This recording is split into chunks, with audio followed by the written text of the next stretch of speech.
Je suis rentré de voyage d'affaires avec 2 jours d'avance. Mon vol a atterri tard, et le temps d'arriver à la maison, il était près de minuit. La maison était plongée dans le noir, tout semblait calme.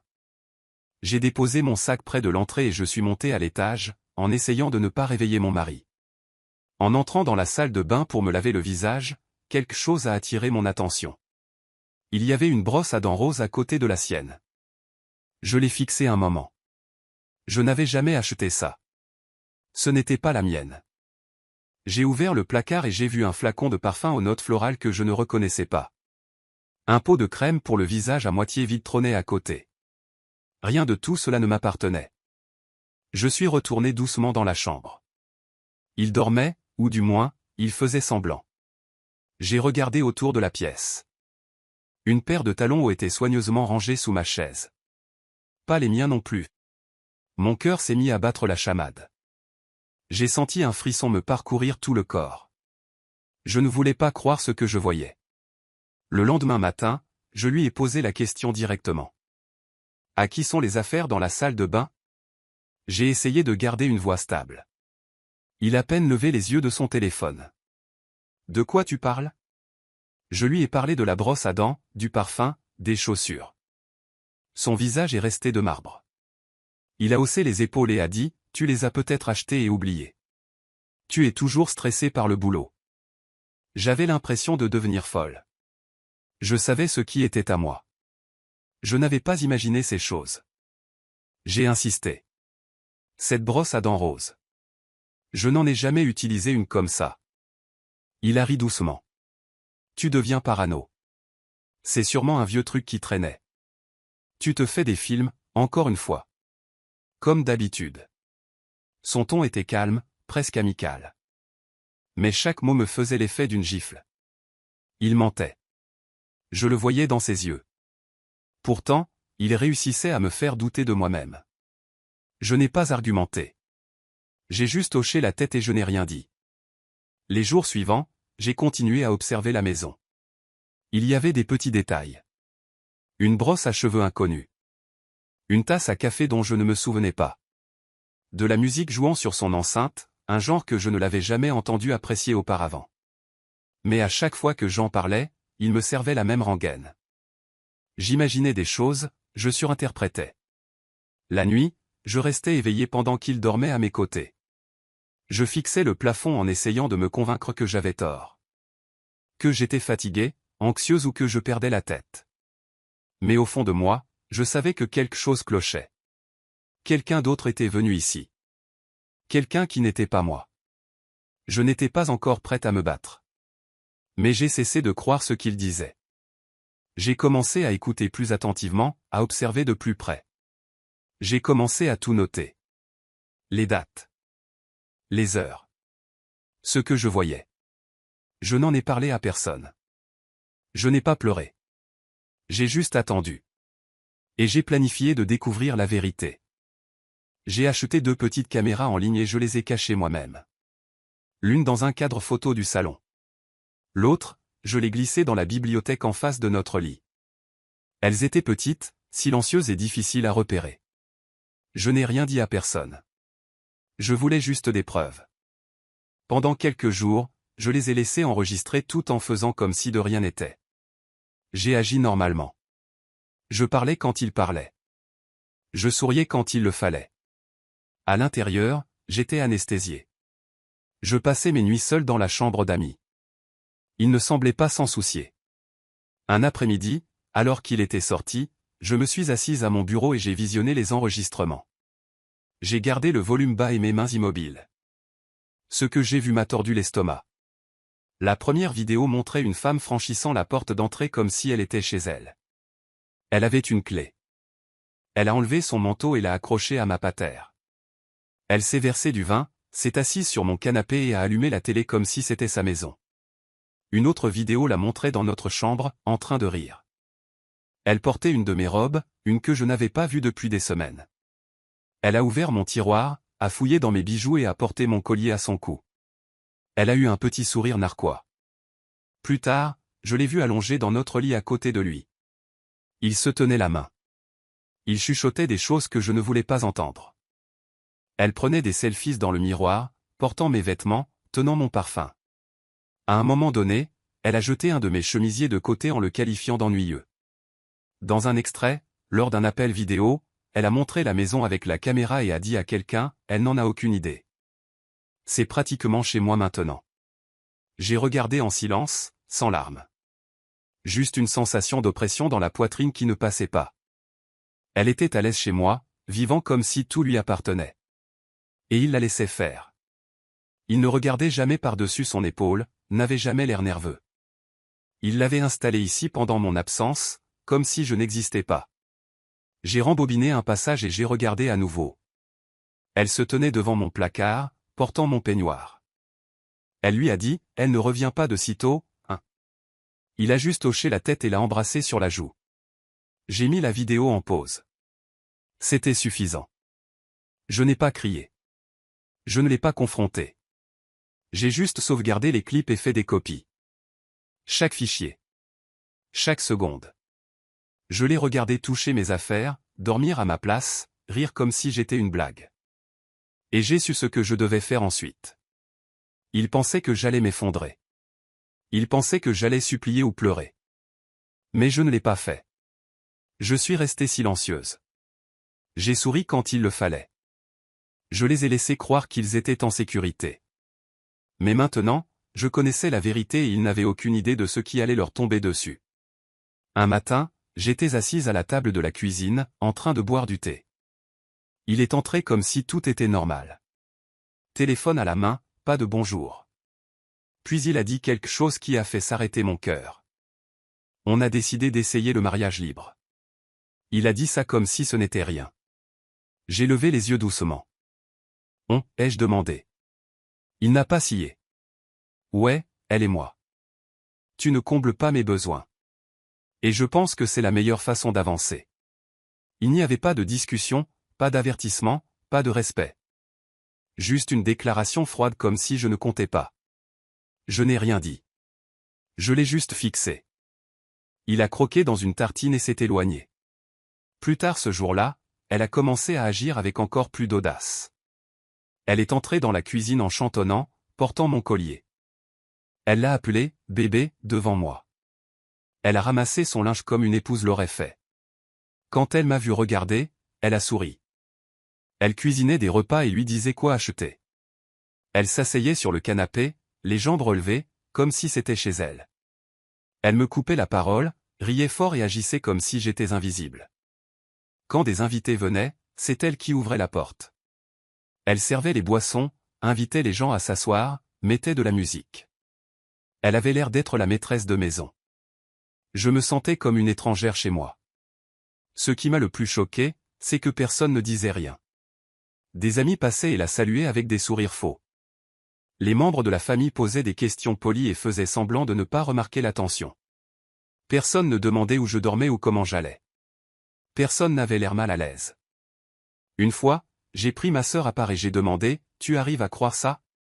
Elle a détourné le regard et a dit, « Peut-être que les choses sont différentes maintenant. Tu devrais en parler. » En parler. J'étais en train d'être remplacé devant tout le monde et tout ce que je recevais, c'était du silence. J'ai essayé d'appeler une vieille amie. Elle a hésité puis a dit, « Peut-être qu'il a juste besoin de temps pour comprendre ce qu'il veut. » C'est à ce moment-là que j'ai compris. Personne n'allait venir m'aider. Personne n'allait prendre ma défense. Il avait déformé l'histoire avant même que je puisse ouvrir la bouche. Et elle jouait bien son rôle. Elle riait plus fort quand j'entrais. Elle a décoré le salon avec de nouveaux coussins. Elle a même déplacé certaines de mes affaires dans des cartons et les a laissées dans un coin. Quand j'ai posé la question, elle a dit, « J'essaie juste de ranger un peu. » De toute façon, tu ne les utilisais pas, chaque mot, chaque action était comme un coup de poignard. Mais je suis resté calme. Je n'ai pas discuté. Je n'ai pas élevé la voix. Je l'ai juste regardé prendre plus d'espace. Je l'ai laissé croire que j'avais abandonné. Mais à l'intérieur, quelque chose a changé. Je ne me sentais plus choquée. Ni confuse. J'en avais fini. J'ai cessé d'espérer qu'il réalise ce qu'il faisait. J'ai cessé d'attendre que quelqu'un me soutienne. Ils voulaient que ce soit leur maison. Ils pensaient que je m'effacerais. Ils avaient tort. Je n'ai pas pleuré. Je n'ai pas crié. Je ne leur ai pas dit que je préparais quoi que ce soit. Je suis restée silencieuse et j'ai passé quelques appels quand j'étais seule. D'abord, j'ai appelé un avocat.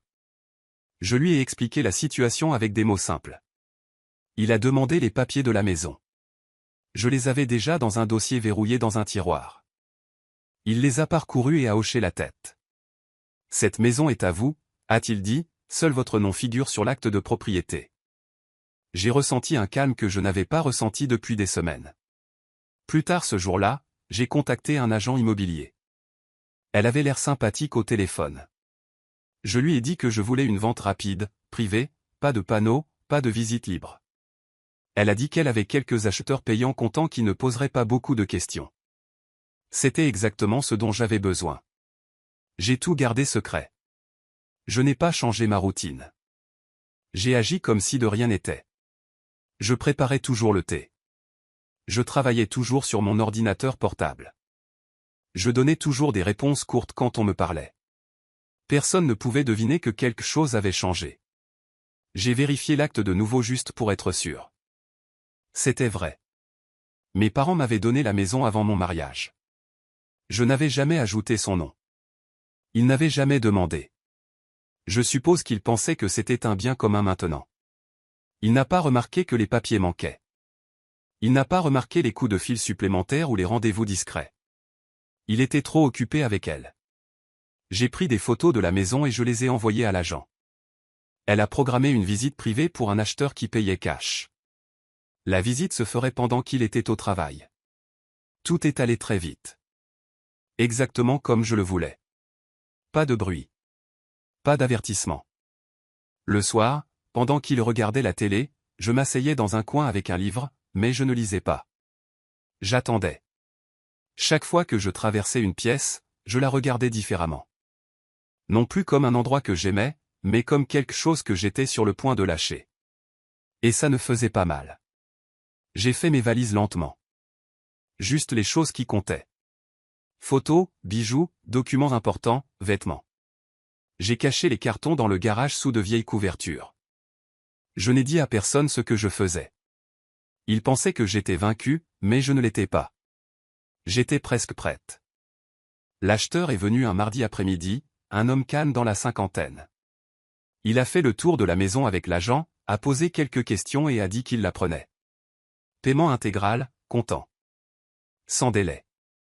Les papiers étaient prêts le lendemain. Je les ai signés tranquillement dans le bureau de l'avocat.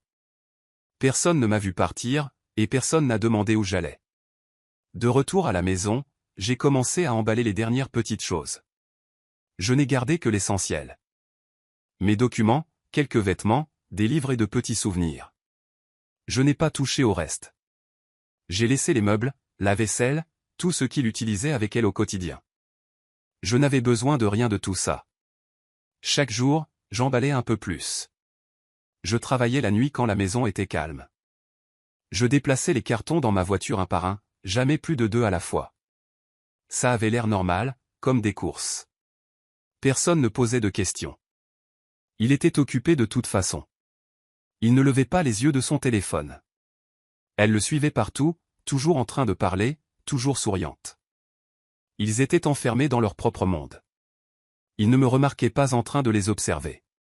Une fois, alors que je sortais un carton d'album photo, elle m'a vu et a demandé « Tu fais du ménage ?»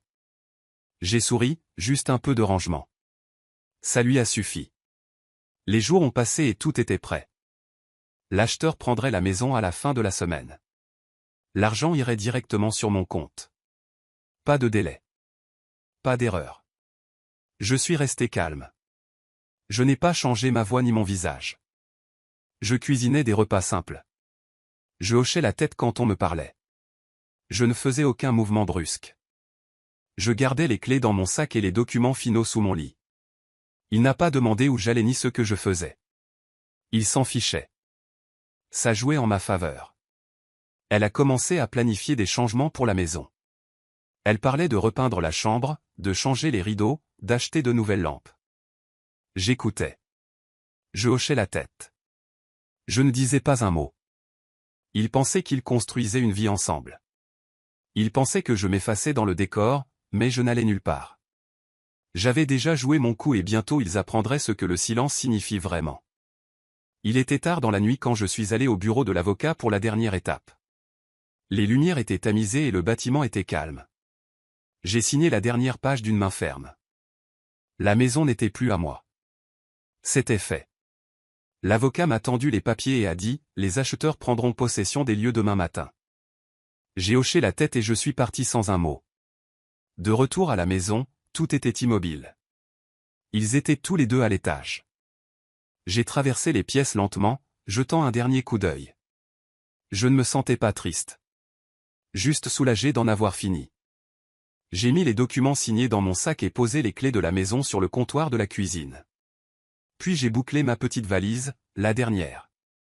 J'avais déjà tout déménagé d'autre, petit à petit. Je ne me suis pas pressé. J'ai lavé ma tasse, essuyé les comptoirs et plié la couverture sur le canapé. Tout semblait normal. La porte de la chambre à l'étage était fermée. Aucun bruit ne venait de derrière. Il dormait, inconscient de ce que je venais de faire. J'ai ouvert la porte d'entrée doucement. L'air dehors était frais et calme. Ma voiture était déjà chargée. J'ai verrouillé la porte une dernière fois et glissé les clés dans la boîte aux lettres, exactement comme les nouveaux propriétaires l'avaient demandé. En montant dans ma voiture, je n'ai pas regardé en arrière. J'ai démarré sans hésitation. Les rues étaient vides. La ville semblait paisible dans l'obscurité du petit matin. Je me suis garé à 2 pâtés de maison de là et j'ai attendu. Je voulais voir ça arriver. Juste après le lever du soleil, un camion de déménagement s'est arrêté devant la maison. Un couple en est sorti, tenant des tasses de café et souriant. La femme a ouvert la porte avec le double des clés. Ils sont entrés comme s'ils étaient chez eux. J'observais de loin, caché derrière mes vitres teintées. Quelques minutes plus tard, j'ai vu le rideau de la chambre bouger. Un visage a jeté un coup d'œil, puis a disparu rapidement.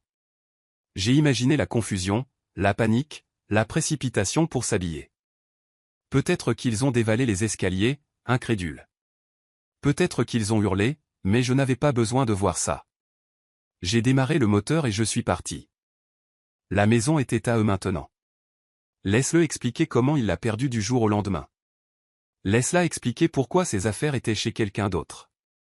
Je n'ai pas laissé de mots. Je n'ai pas laissé d'avertissement. Je suis juste parti.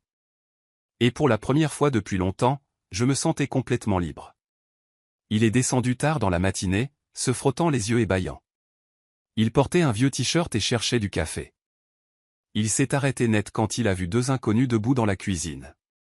Les nouveaux propriétaires avaient déjà déballé quelques cartons. La femme rangeait des tasses sur l'étagère. L'homme lisait le journal du matin à table.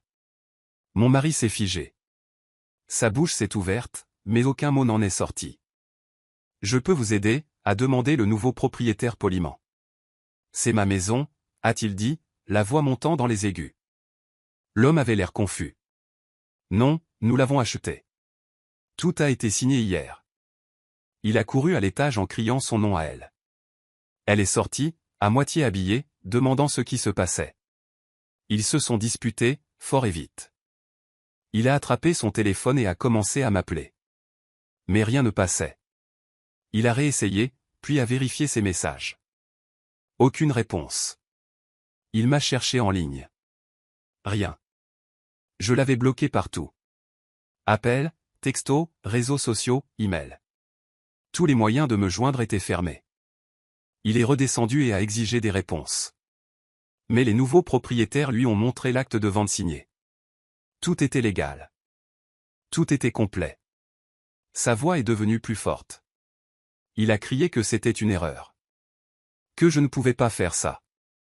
Mais les papiers disaient le contraire. Il n'avait aucun droit de rester là. Pas de nom sur l'acte. Aucune preuve que ça avait jamais été à lui. Il a essayé d'appeler des amis, espérant que quelqu'un savait où j'étais. Personne n'a répondu. Il ne savait même pas où j'avais déménagé. Il a appelé ma sœur. Elle lui a raccroché au nez. Il est allé au bureau de l'avocat. Mais l'avocat lui a montré les documents et lui a rappelé les faits. La maison était à moi. Elle l'avait toujours été. Il n'y avait rien à contester. La maîtresse a fait ses valises en silence. Son sourire avait disparu. Elle ne parlait plus. Plus tard ce jour-là, ils se tenaient dehors avec leurs affaires sur le trottoir. Les voitures passaient lentement. Certains voisins les fixaient. Personne n'a aidé. Ils ont attendu qu'on vienne les chercher. Mais personne n'est venu. Il s'est assis sur le bord du trottoir, la tête dans les mains. Elle faisait les 100 pas, marmonnant dans sa barbe.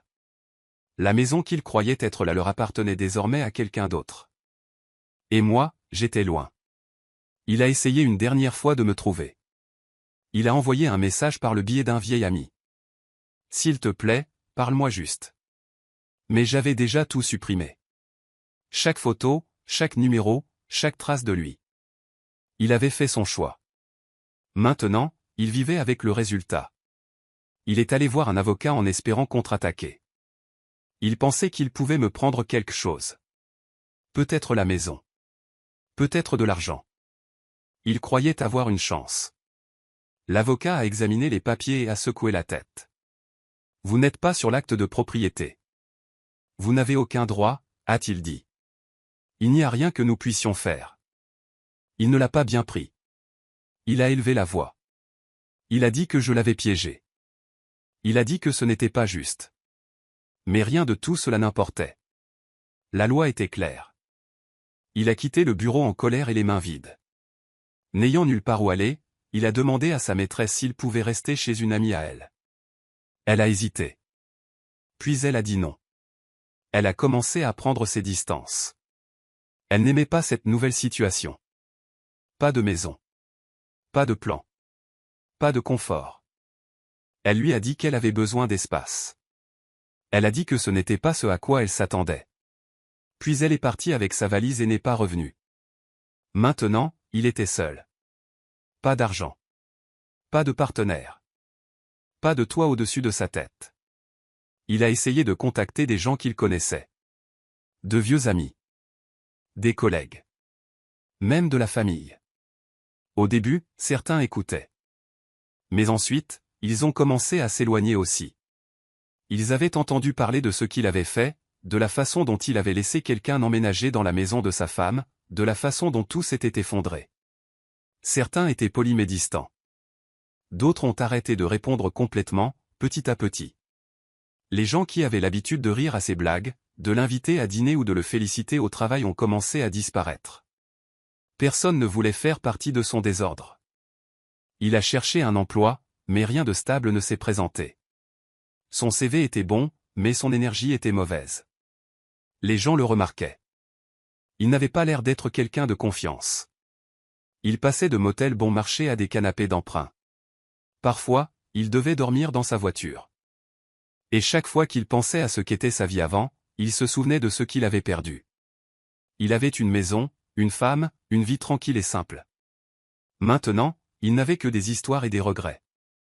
C'était le prix de ce qu'il avait fait, et je n'avais pas eu à dire un mot. J'ai trouvé un petit appartement dans un quartier calme. Il avait de grandes fenêtres, des murs blancs et un petit balcon avec des plantes. Ce n'était pas grand, mais c'était frais et propre. C'était à moi. Je l'ai décoré comme je le voulais. Des lumières douces, des meubles simples, des étagères remplies de livres, pas de bruit, pas de tension. Personne n'entrait sans respect. Juste le calme. Une semaine plus tard, j'ai commencé un nouveau travail. Ce n'était rien de chic, mais ça me faisait me sentir vivante à nouveau. Les gens étaient gentils, les horaires corrects et j'aimais le travail. Je me levais tôt, buvais mon café près de la fenêtre et allais travailler l'esprit clair. Avec l'argent de la maison, j'ai acheté une voiture, une grise argentée, petite et soignée. Ce n'était pas une question de marque. C'était une question de liberté. Je pouvais aller où je voulais, quand j'en avais envie. Un matin, j'ai fait un petit sac, je suis monté dans la voiture et j'ai conduit vers la côte. Pas de plan, pas de compagnie, juste moi et la route. Je m'arrêtais quand je voulais.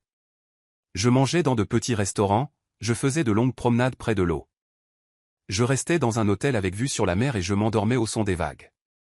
Je ne vérifiais pas beaucoup mon téléphone. Je ne m'inquiétais de rien. Je respirais juste lentement et profondément. Pour la première fois depuis des mois, je portais des vêtements dans lesquels je me sentais à l'aise. Je souriais aux inconnus. Je lisais dans des cafés et regardais le coucher de soleil sans penser aux besoins de quelqu'un d'autre.